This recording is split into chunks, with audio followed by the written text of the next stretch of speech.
prose, we strive to continue to bring you the authors you love and the new books you crave.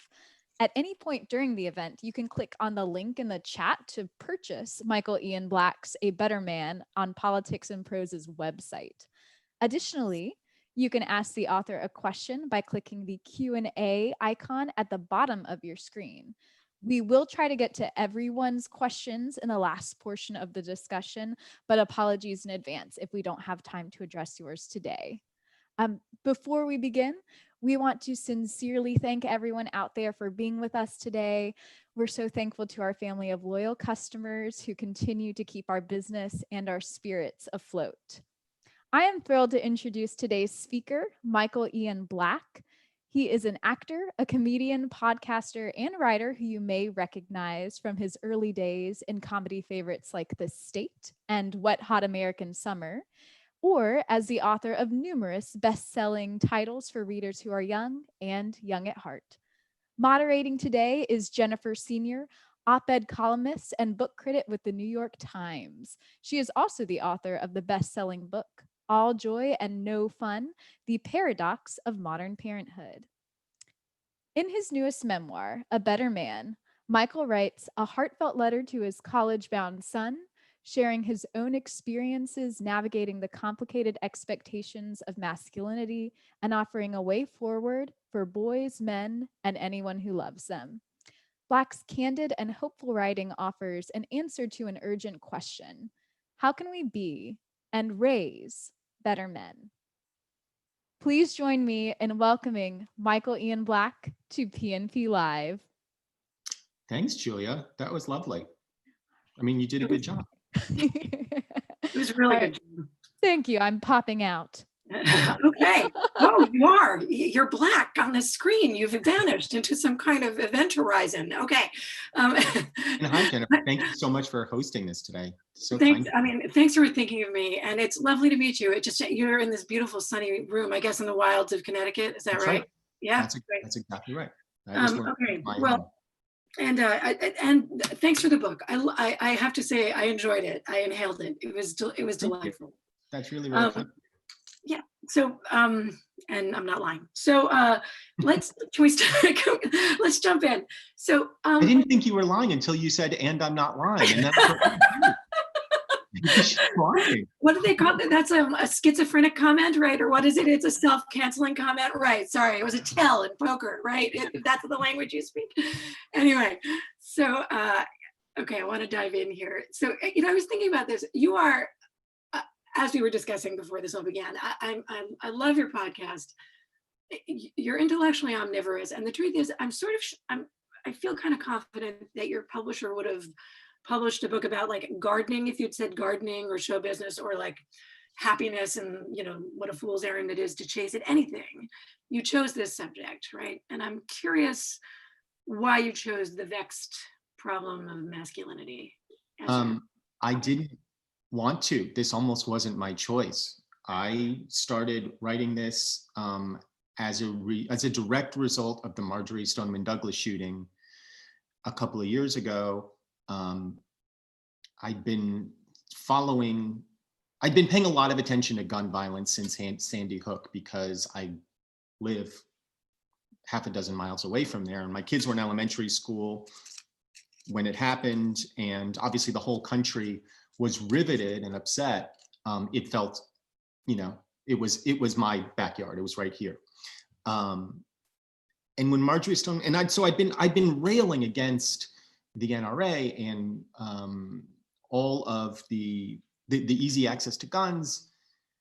And when Marjorie Stoneman Douglas happened, I just sat on my kitchen floor and I just tweeted out like a Twitter thread, basically asking a super obvious question that I had never thought of before, which is, okay, we know that there's a problem with guns, but why is it that boys who are pulling these triggers? Why is it always boys? And it was just a pressure release. I was just asking the question on Twitter. Then the New York Times read that and they were like, do you want to write an op-ed about it? And I was like, no, I don't know if I'm smart enough. I don't know if I can. Oh, you're smart. I was like, all right, I'll try. And I wrote it And then my publisher, Algonquin, contacted me about writing a book about the subject. And again, I was super reluctant for a number of reasons. One, because I didn't think I was smart enough. Two, because I was worried about appearing like I was stepping on a soapbox and being another, celebrity with a cause. That turns me off so much. I didn't want to be that guy. I also didn't want to pretend that I had answers that I don't have. And I knew that I wouldn't have even after going through the process. I didn't want to label myself as any kind of expert before or after. And so I really had to think about whether I wanted to do this or not. But ultimately, I decided that I might have something to offer on the subject, at least as it pertains to my own life and the life of my son. So I said yes. Obviously, I didn't anticipate asking you this question, but something that you just said makes me think of it. Did the fact that you were wavering, did it ever occur to you that that might sort of be a reason to write it? Which is to say, I think the classic masculine response is like, oh, sure, I can do this. I mean, we know what the literature says, right? Men apply for jobs that they are not necessarily qualified for. Women sit there and have to be 100% qualified before they even kind of raise their hand. This is not the cocksure male answer, right? You immediately had like an extremely deferential answer, which is that like, I'm not an authority on it. Did that ever kind of figure into your thinking? In my career in showbiz, over the last few years, I've developed a criteria for whether or not to do something. And it has to fulfill 2 of 3 things, 2 of 3 criteria. First, pragmatically, does it pay? And if the answer is yes, chances are I'm going to do it because I need money. The second is, does it seem fun? And the third is, does it seem scary? And if it seems scary, that generally weighs in its favor for me to do it. And so I felt like I had to apply the same criteria to this. So it didn't seem fun. I knew it wasn't going to pay a lot of money, but it absolutely seemed scary.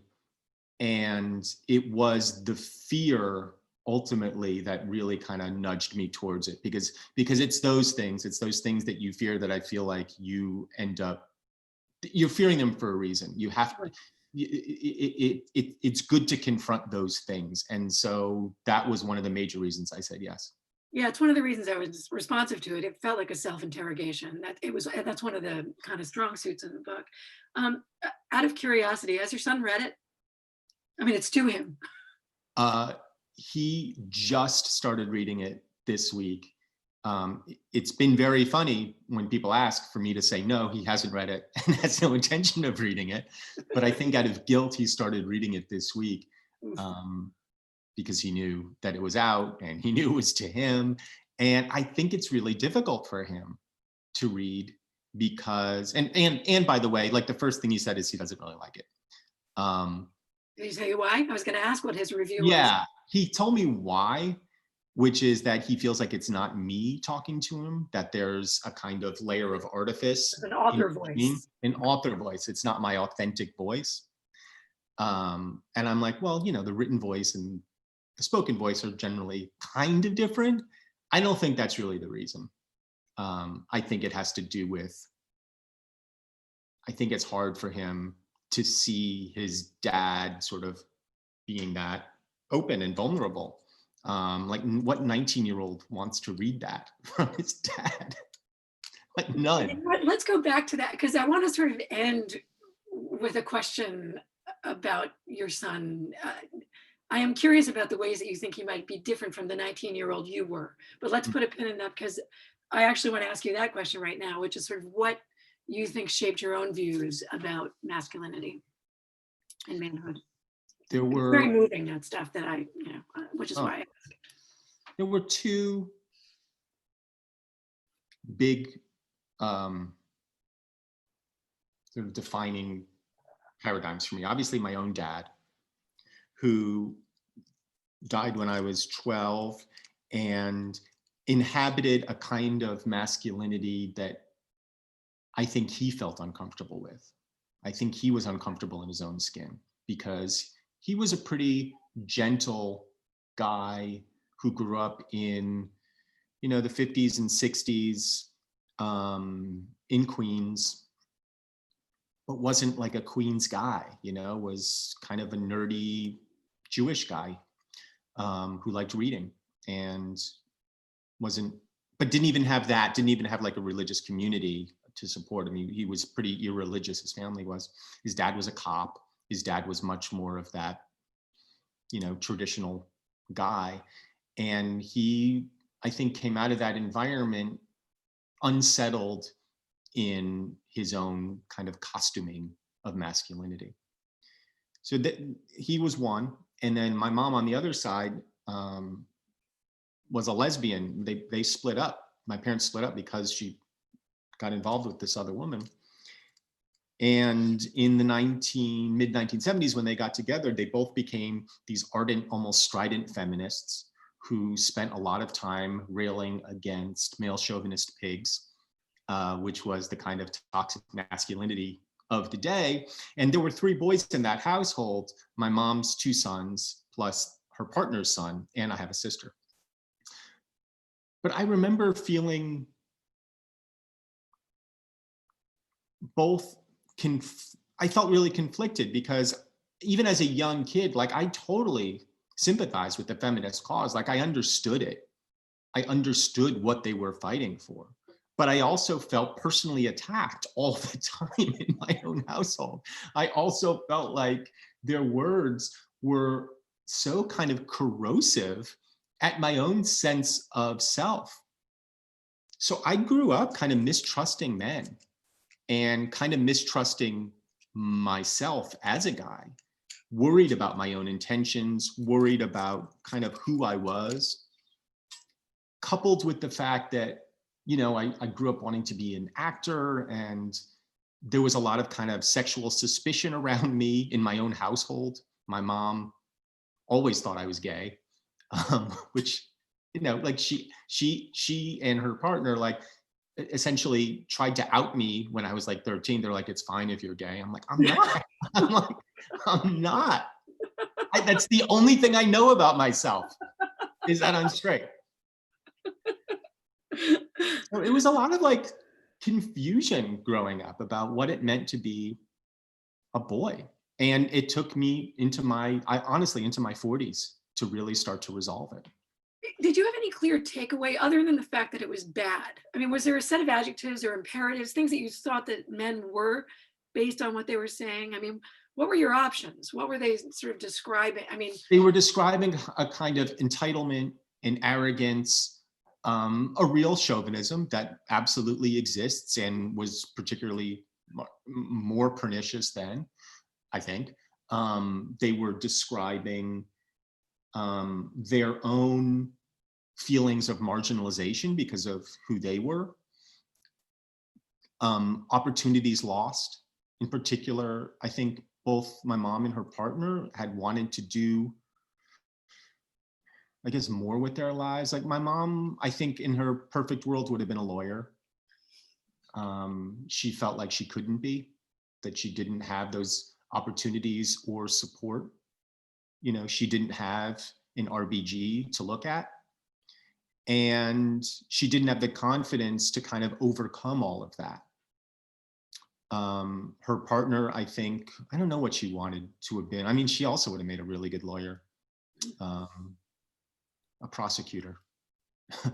And that's a window into your childhood. Oh, she was awful. Don't get me wrong. And I say so in the book. She was awful. You didn't say she had a 3rd-degree prosecutorial style. Like, that part was missing. You were very, very artful. So we heard here. No, I mean, I'm clear that was a bad relationship. Oh, yeah. And it was an abusive relationship. Yeah. And one of the things that I don't want to do my writing, or just as I recount my own biography, is paint their lesbian relationship as something to be admired or celebrated because it was a lesbian relationship. No, it was really shitty. And her partner was really abusive, mostly verbally. My mom told me in later years, occasionally physically, but it was a really bad relationship. So, there's one version of this, but it's a real long shot, where your father dies when you're 12, and your mother, because your father dies when you're 12, you could kind of have had this opportunity possibly to invent what you thought masculinity was. Your mother, because she wasn't embracing traditional forms of femininity, she was the one who had to be a breadwinner and presumably kill bugs and fix the sink, and her partner, right? You've got a certain kind of fluidity already in the house, but it sounds like that did not work to your advantage or anyone else's. No, and I actually feel like I did try to create my own masculinity, because coupled with whatever was going on in my household, I was growing up in New Jersey in the mid 80s, which was a very kind of testosterone driven era and town that I grew up in. It was a big, like, football worshiping town, a jock culture town. I knew I wasn't that. And I really, like, my kind of ideal man in that moment was Ducky from Pretty in Pink. Like, that's where I was looking. I was looking at a kind of countercultural model. Punk was, it's like it would have manifested itself as like punk rock if punk rock hadn't been acutely dead in that moment, and it was before I found like hardcore punk, like Black Flag and the Dead Kennedys and stuff like that. So I was left with this sort of like, vintage clothes wearing, music snob, ironic, quirky, music snobby, yep. Artsy dude. And that's who I sort of tried to become. And coupled with I had a sense of my own sense of humor, and that I could be sarcastic and cutting. And that started to inform the way I talk to people, approach people. It was a defense mechanism for me, as it is for so many people. And I built my own kind of wall of invulnerability, which is a classic masculine thing to do.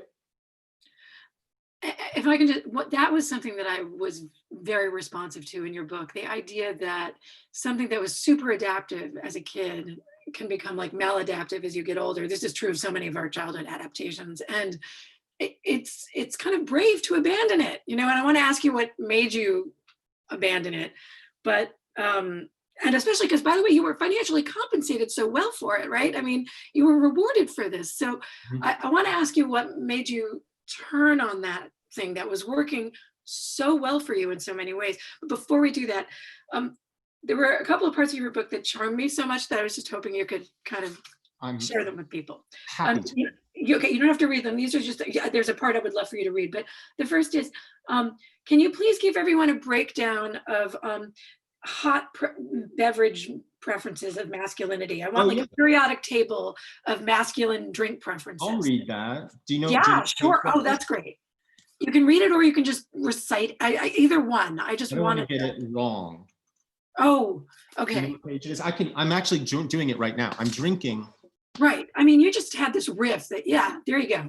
So I talk about how masculinity is everything about a guy is arranged on what I call the infinite axis of manliness. So you can take anything, literally anything, and rank it on an axis of manliness. This is more masculine or macho than that. That's more macho than this.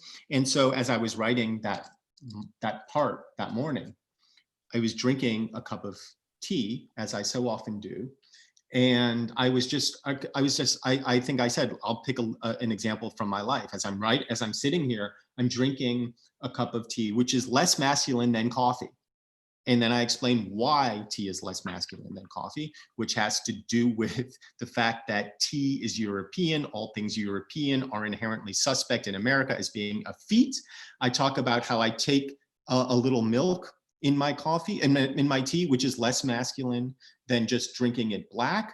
But it's even worse because I use half and half, which is less masculine than whole cream, because it is it presumably is slightly healthier, and anything healthy is less masculine than something unhealthy, because you're not allowed to value your own life in masculinity, which we see now in the mask thing with COVID. You're not allowed to say, oh yeah, I'm really worried about my own health and the health of the people that I love. Instead, I'd rather just be like, nah, it's nothing. If I die, I die. Like that's the whole, that's just like classic traditional masculinity. And yeah, and you can take anything. I mean, the way I sit, and the pita chips that I'm eating, which are less masculine than potato chips and Doritos. I'd have to think about why that is, but I know it to be true. Pita chips are less masculine than potato chips. They're Jewish. Maybe because they're Jewish, and Jews are absolutely less masculine than I'm Jewish. That's why I'm making that joke. Oh, I know. Yes, no, I know. I'm, for anybody who's watching and thinks that I'm just said something hard. So this is the chart. Oh, it's coffee over tea, yeah, milk over black, and then what's underneath it? Oh yeah, half and half over cream and pita over potatoes. Oh, you think potato chips are less masculine than Doritos? I was thinking about that as I was saying it. Oh no, I did it backwards. Oh no, Doritos are greater than potato chips, and I did that wrong. I did it exactly wrong. Anyway, yeah. No, but I had that in the margins of your book because I was like, oh my God, this is so true. It was just, anyway, I loved it. The other thing that you did, you reminded everybody of Quien es más macho, which is the sketch from SNL that I started that chapter with, which is from 1979. It's Bill Murray playing, I think, a Venezuelan game show host. The sketch is all in Spanish, which is a more macho language than English. We have to talk about why that, but why? Because it's the language of conquistadors. Oh, and because the Spanish people are great lovers. I think this is I'm guessing here, but Spanish is absolutely more masculine than English. And the premise of the sketch is ¿Quién es más macho? Who is more macho? And the contestants are shown two random images of celebrities. And just based on their names and their images, they have to tell you which of those two celebrities is more macho. And what's so funny about it is that it's possible to have a correct answer. Like, it's not just random. Like, he holds up Ricardo Montalban versus Fernando Lamas, and essentially almost the same in terms of level of macho. But then one contestant guesses Ricardo Montalban, and Bill Murray's like, no, I'm sorry. Fernando Lamas is un poquito más macho than Ricardo Montalban. And you're like, yeah, that's actually correct. That's actually What's so devastating is that it lands. It lands because of the truth of it. And it's as relevant, even if Fernando Lamas and Ricardo Montalban aren't relevant, the premise is as relevant today as it was 40 years ago. It's crazy, but true. Right, and that we all have some kind of bizarre instinctual sense of these things, as you were pointing out. I mean, it's a way of sort of teasing out our unconscious kind of understanding and biases of these. So there was one exception that I wanted to bring up with you, because in that section you were saying chess is not particularly macho, and I thought, Garry Kasparov is macho. Mm-hmm. And wait, I said chess isn't macho? I thought you did, didn't you? Oh, did I get? I don't think I did, because I would have because chess was so macho. Oh, okay. So I must have misunderstood. Okay, my bad. And maybe I did, and then I'm disagreeing with myself. No. You know what? I probably, but I missed a knot or something. It happens, and so forget I said that, because I was going to say I feel like that and the whole Silicon Valley revolution, like nerdiness became very. But then I was going to say to you, do you have because I had a theory suddenly, having read you, about why Silicon Valley became very macho, went from being very, and I'm curious if you have a theory about this. Money and power. I'm sorry? Money and power. Money and power. Which are the ultimate sort of machismo. You can overlook, Bill Gates was always the wimp until he became the richest man in the world. And I wouldn't say he's a paradigm of masculinity now by any means, but nobody's, I don't feel like people are questioning his masculinity. Steve Jobs, they never did, because, he had a kind of swagger about him. Zuckerberg, kind of the same thing, this nerdy sort of outcast. So many of those guys, I think they are looked down on until that IPO, that successful launch. In business itself is seen as macho, because business sort of laissez-faire capitalist business is a perfect, what's the word I'm looking for when something is the same as another thing, and not an analogy. Analog, thank you. Sure. For the way we think about traditional masculinity, because it's sort of all about, it's all dog eat dog. It's all about climbing ever higher, taking down the company in front of you, competing, battling it out in the marketplace, and stock prices going up and down. I don't think it's a coincidence that American capitalism so closely resembles American masculinity, because those ideas kind of grew up together. Yeah. We developed our market system as we were developing as a country, as we were developing American ideals of masculinity. So if you have power and money, if you're in business, yeah, you're going to be seen as a macho dude. And, all the trappings that come with it, that sort of fast cars and the young girls hanging off your arm and all that shit. It's it's perfect. So it doesn't matter what business it is, I don't think, as long as you're successful in it. As long as I hadn't even thought, that's a much better answer. I was thinking that also, I'll just add to it that I think the mythologizing of these guys, they're known to be almost reason machines. They're divorced of any emotion at all. Right. So, and the cliche is that they're Aspies, and which happens more frequently actually among men. Right. So the idea that they're divorced from their emotion, it's pure logic. And anyway, but I think your answer is better. But I think you're right. I think you're actually right about that particular industry, which is so like literally binary. It's ones and zeros. And so there's something, I think, inherently attractive to guys about that, because we're so used to dealing with binary, a binary mode of living. Right. That makes a lot of sense to me. I think your answer is very good. I just think you're a good podcaster. You just knew how to make somebody who had a lesser answer sound smart. Thank you. So I'm upset you gave up your podcast, but we can talk about that at some other point. How do you think we got to this very vexed moment where we now have this kind of plague of mixed messages, where on the one hand, yes, there's this kind of tyranny of like, men have to be, men are macho, it's toxic, how aggressive and forceful are they all. And then you have this kind of countervailing idea, which is men are too coddled and soft, and we need Jordan Peterson to whip our boys in line. How did we get to this moment where we can't make up our minds, or where it's just everything is is in tumult? I think they're the same. I think they're the same question. I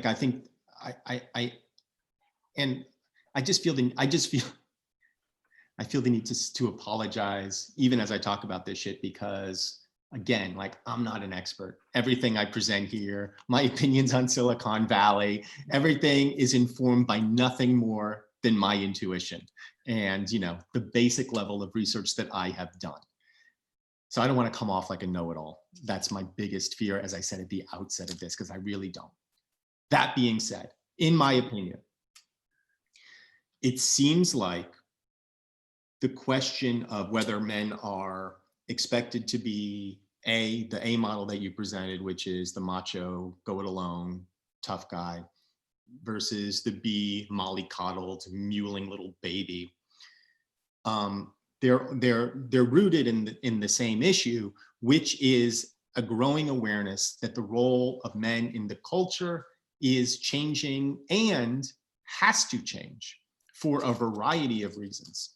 And so if you kind of agree or at least acknowledge that starting point, then of course it's going to very quickly diverge into, well, they should be this way or they should be this way. I'm saying in my book that it's not an either or situation, that there's a lot about choice A, this sort of traditional masculinity choice, that is great, worth preserving, worth emulating. And we know this because we've taught our girls to emulate a lot of this. We've taught our girls and continue to teach our girls to be strong, to be independent, to go for it professionally speaking, that there's nothing holding them back. That's right. Like that's taking traditional masculinity and reformulating it for women in ways that I think are generally pretty healthy. So there's nothing wrong with that. The problem, as I see it, is that when girls start inhabiting that space, there's a certain segment of the male population, and a significant segment of the population, that feels like they're on my turf now, and I have to withdraw to an ever more macho, an ever more quote unquote masculine place, just to deal with that, to protect my own identity as a dude. Because for guys who grew up with the traditional model of masculinity, the first rule, as I say in my book, and I'm quoting another book when I say it, is no sissy stuff. Like, as soon as girls start encroaching on your turf, then you may be labeled as a girl. And you can't, that negates any masculinity that you may have. So we see guys retreating further and further, and we know what that is. We know what that kind of, and I think that's where the sort of toxic masculinity idea is born. People getting There's back also nothing wrong with choice B, in the sense that, and in fact is worth emulating, because that's sort of traditionally feminine space, the idea of being vulnerable, the idea of meeting people, of exhibiting empathy, professionally speaking, being creative, being open-minded. We need that. We need guys to inhabit. I'm being very careful about how I use the box so that I'm perfectly framed. You look great. We need guys that inhabit the A space and the B space, and then you get into this beautiful kind of spectrum of masculinity. And I talk about gender fluidity a little bit in the book. I don't deal with it much, but I will say that I think all of us have a kind of gender fluidity to us that exists day to day, moment to moment. I can be my type A dude right here, out on the hillside clearing brush and kind of getting off on sawing trees apart, and then come in the house and be like, honey, I got poison ivy. I'm really itchy right now. That's gender fluidity to me. I mean, not to get too woo-woo, as you like to say, it's depth psychology. It's Carl Jung. It's that we've got masculine and feminine sides. And when they're integrated, we all become more humans. I mean, it may be. But I know nothing about Carl Jung. I'm like, absolutely. And yeah. I know. Like, well, yep, I read it at the end and I thought, this is so perfect. I mean, it's just saying embrace, your one side and your other side. Anyway, it's neither here nor there. Yeah, because we present it as a choice, like you have to be this like or binary. this, when in fact, we're all this, we're all just humans. And women have really understood that over the last 50, 60 years. They've understood that, what's that? There was the commercial for Charlie perfume. I can bring home the bacon and whip it up in a pan. Angelique, thank you. I can bring up the bacon and whip it up in a pan. Like, that's it. And that's what guys have to be. Guys have to be that too. None of it negates, no aspect of yourself negates the other aspect of yourself. What made you realize that whatever notions of masculinity that you were working with were not working for you anymore? A growing unhappiness, a growing feeling like I was imprisoning myself in a persona that no longer felt true, if it ever felt true. And it was the persona of the kind of deadpan, sarcastic dude who doesn't give a shit about stuff. And like you said, I was remunerated for that. I made a pretty nice living doing that. But it increasingly just began to weigh on me. It began to feel like a suit of armor. You know, I'm sure the birth of my son, my first child, played heavily into that. Being married, I think, played heavily into that. And understanding that from a purely pragmatic point of view, feeling like I couldn't grow as an artist if I was only going to do this one thing. Mm. And I really felt like, excuse me. Oh yeah, I couldn't, I had to change. Bless you. I had to change. Yeah. And from a career point of view, you know, that might have been a mistake. From a purely just, we can't, it's harder, it's easy to brand somebody in the market if they're like, oh yeah, he's the deadpan asshole. Like, that's easy. It's much harder when, you know, somebody's a deadpan asshole 1 minute and is talking about masculinity on a politics and prose book event the next, you know? Right. God forbid it add to your range, right? Then it just sort of disrupts things. It diffuses, it diffuses who you are, you know, in the larger marketplace. But I don't care. I mean, I care in the sense that, like, you know, I'd like to keep my house. But I know, like, just for my soul, like, it's just what I had to do. Are there any models, other, you know, in other cultures of masculinity that you found more gratifying? I mean, presumably French masculinity looks different from Japanese, looks different from Indian. I don't know if there's any. I don't know enough about other cultures to even know how to answer that question. Yeah, I was just curious. I mean, it was like if you just were like, yes, I do. I'd be like, great, tell me what it is. There also, you know, there was one I loved. I thought your chapter about sex, you know, was really sensitive. But there was something about it that was, like, to me, a little, you were talking about consent, you were talking about what the value is, you know, like, you shouldn't be afraid to say no, that, you know, you should, that one night stands are great, but they can only take you so far. I mean, there's all sorts of wonderful, frank stuff, but there was also something innocent about it because you didn't at any moment mention, like, all the kind of internet porn tentacles that had sunk into our kids' heads now. And I mean, I think about this a lot. My kid's almost 13. Did you make a conscious choice just not to go there and not to even To talk about porn specifically? Yeah, just because, I mean, I think in raising a boy, it's a thing, right? Like, I mean, maybe it's It is a thing. Yeah. And maybe I should have talked about it. I mean, No, now that you bring it up. not necessarily. I was just wondering if you had wrestled with it and discarded it, or it never even crossed your mind.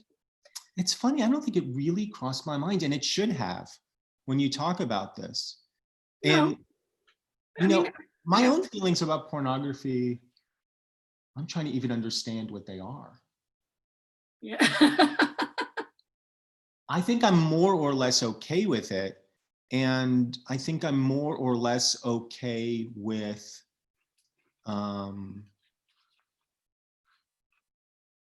adolescence.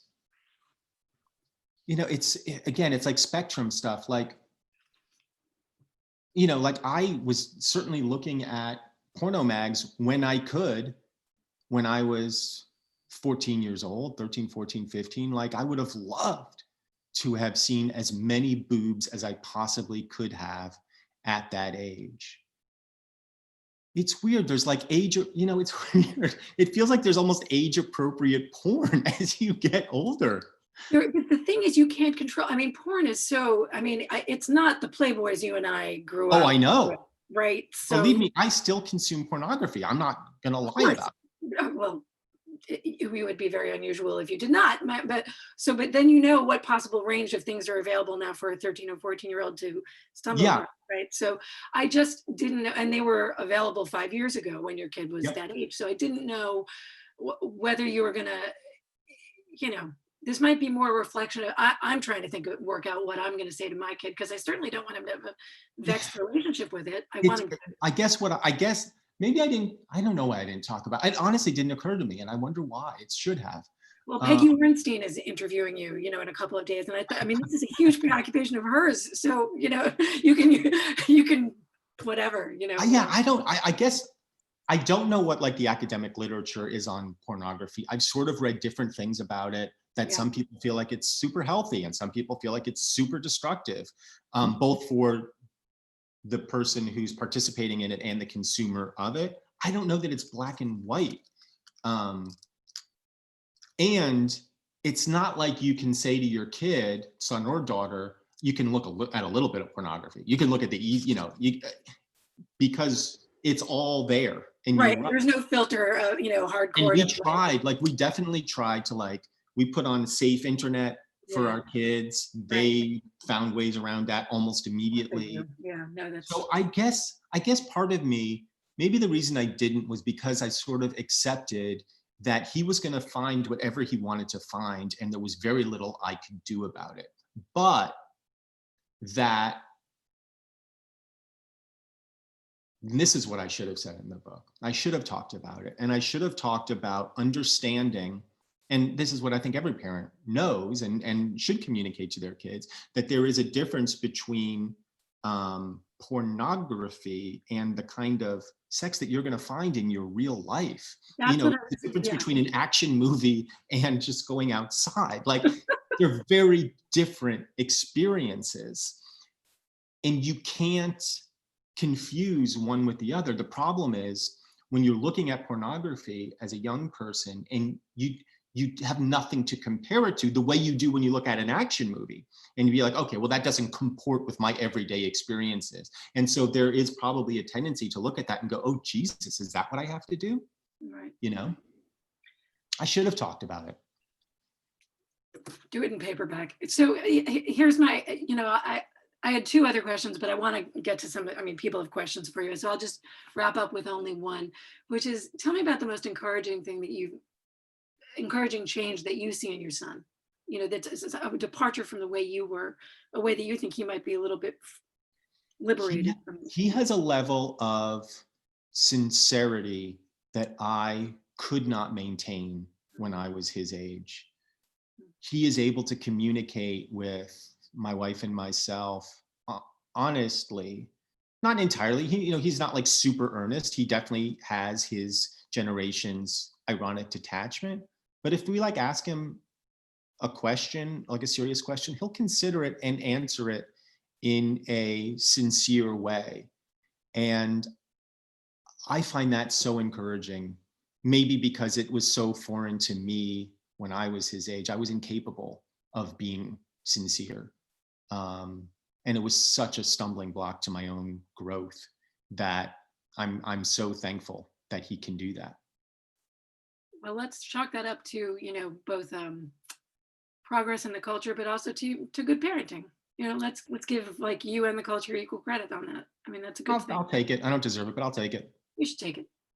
Why don't I have a look at some of the questions that people, Sure. Okay. Okay. First question is a nice one. I know you've said in the past that working on the state was incredibly competitive at times, and that some of that had to do with the troupe having been substantially male. How do you think that your masculinity was shaped or affected during your time in that group? That's a really nice question. So the State was the sketch comedy troupe that I helped found in 1988. We ended up with our own television show on MTV. It was all of our foray into show business. There were 10 guys, 1 girl, all white. It came out of NYU. And it was intensely competitive. And simultaneously intensely supportive.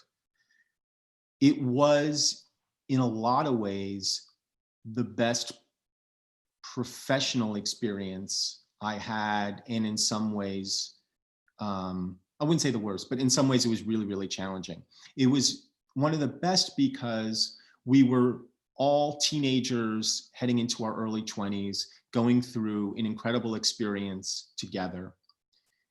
And we did, and I'm reminded now, we did something that I think is really unusual and kind of progressive, for lack of a better word.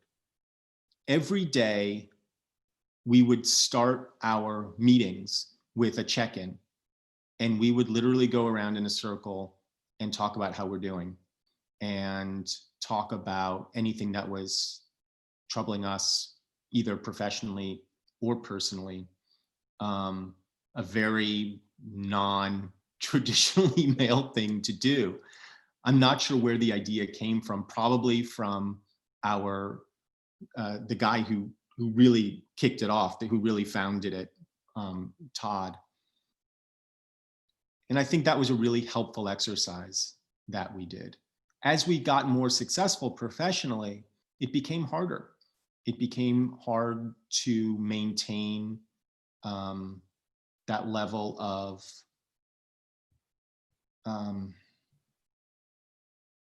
conviviality that we all had. Things became more competitive. And I knew from the beginning that success was probably going to be the thing that destroyed us. I mean, I was super aware of that when I was 19 or 20 years old, which is weird that I would know that, but I did. And it did. That being said, all of those friendships with all of those guys and that girl continue to be like the most important friendships that I have and will always be. But yeah, it was intensely competitive and intensely kind of masculine in that way. There were a lot of ways in which it was really dog eat dog, but then, you know, the dog would come around and, you know, give you a little kiss at the end of it. Let me see what else there is. Is this a book for parents? Who do you hope this book reaches the most? And thank you for this conversation. Thank you for even attending the conversation. It's a weird thing to do. I should know the answer to this. It is a book for parents, but it's not like a parenting guide. It's not a how-to book. I don't pretend to have answers, you know? I'm telling you my experiences as a dad, but also just as a guy and also as a son. I mean, a lot of it is about my relationship, not a lot of it, but a fair amount about my relationship with my dad and what I feel like I didn't get from him, what I wanted from him. And a lot of it is just reflections on, you know, just sort of being a man in the world. I don't think I'm like the best dad in the world by any means. I don't think I'm the best husband by any means. I'm not the best son by any means. You know, I'm okay. And the title of the book is like, It's a Better Man, because like, I'm just trying to get a little bit better. And I'm hoping that my son is a little bit better than I was. You know, it's an exploration of guy-dom, I guess. Yeah, for what it's worth, I didn't think you needed to be a parent to read it. Thanks. Can women help in the effort to ease the pressure on men and boys to subscribe to toxic masculinity? You know, the thing is, like, women have been trying forever. Like, women are the ones who are being like, stop, you're a dick, stop. Like, it's been all on women for generations. You know, it's not that women don't have a role. It's that we have to relieve women of their role of trying to get us to do this work. Like, guys have to be the ones who be like, stop, we're being dicks. Like, guys have to be the ones to do this. Guys have to be the ones to like have these conversations with ourselves and with each other. Women have been doing all the heavy lifting for us. Like, give them a break. That's a very charming and awesome answer. Are there any public figures that you look to as models of a healthier masculinity, quote unquote? It's a little bit like my other cultures thing, but maybe more accessible as an answer. You know, the guy that everybody I think talks about, I think rightly, as like a good contemporary model of masculinity is Barack Obama. And obviously we have no idea what his personal life is like. He presents a really attractive portrait of what a guy can and should be. And I'm really attracted to that portrait of masculinity. I don't know how accurate it is. Just like, I don't know what anybody's marriage is like, I have no idea. But just as like a kind of ideal, a platonic ideal of contemporary masculinity, that portrait of masculinity, I think is, chef's kiss. I just have one final question for you. Would you ever consider writing kind of a companion book for your daughter? I've thought about it. Yeah. And, again, it's like, I'm not smart enough. I don't know what I could possibly say on the subject. I don't know. It's like, it's that same reticence and reluctance. How different would it even be? In the sense that, like, you are in some ways, if you think of it as like men, a user's guide, or don't let guys do that. You know what I mean? There's a way in which you're just explaining. Yeah. Who I mean, man what's funny is like a lot of this book, although it's written literally as a letter to my son, I mean, I talk about my daughter a fair amount in it. Yeah. And my expectations for her, and by the way, she hasn't read it either. I